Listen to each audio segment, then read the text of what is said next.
Okay, this next one is in a size 22. This is another form of flying ant, but this is usually when you see the smaller ones on the water. But the other thing that this fly is particularly good for, there are insects on the water called diptera. Diptera means two wings instead of the four wings like we see in the mayfly and the stonefly and the cas.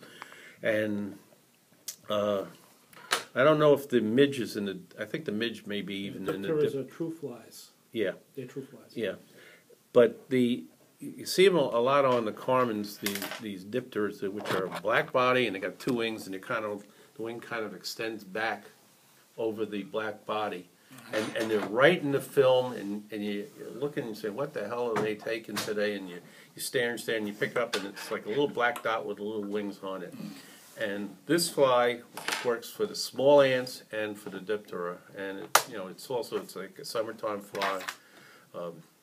You get past June, you see these things almost every morning and every afternoon, and the trout recognize them, and it works well on the chalk streams and limestone streams and the tidal creeks like we have. You get these flat pools which we have, and you can see this fly even though it's a hard fly to pick out. But and it's a very simple fly to tie. But when you're talking 7X when you're using these type of flies,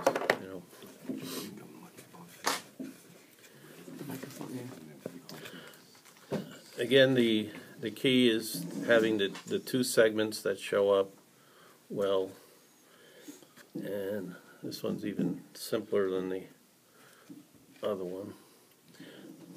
So what are you officially calling this? Little guy. Yeah.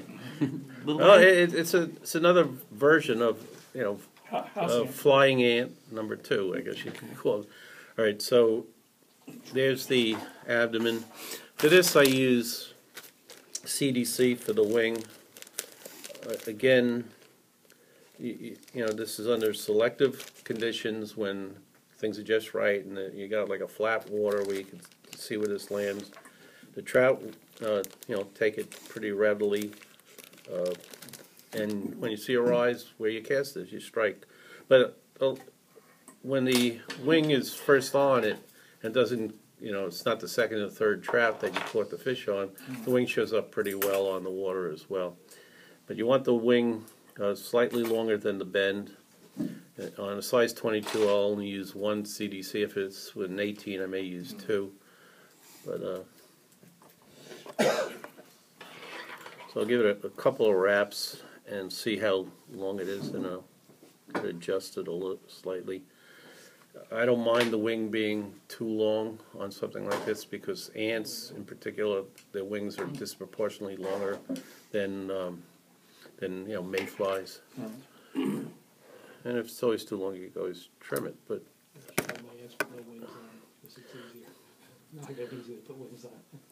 again, once the wing is on, you want the segmentation, so then I'll bring my thread towards the eye. I mean, this is almost embarrassingly simple fly to tie, but I'm tying it because it's a good fly to have in your box, and it works, so that's why I'm showing it. No hackle? No hackle, you don't need it. This floats right in the film. Again, you start from the eye and you work your way back, but trying to get that segmentation, I don't work all the way back, and then once again the whip finish is going to be in the middle to encourage the. Keeps moving on me, huh?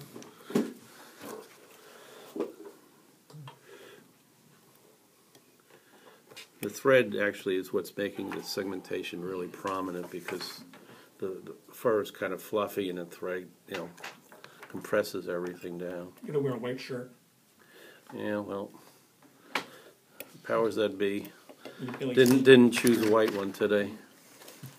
But okay, there we go. It's again another nice little, ant-like impression, but like I said, it could also be used for the diptera, which comes in around the same time. So if you're confused, are there ants on the wall or diptera, use this one, and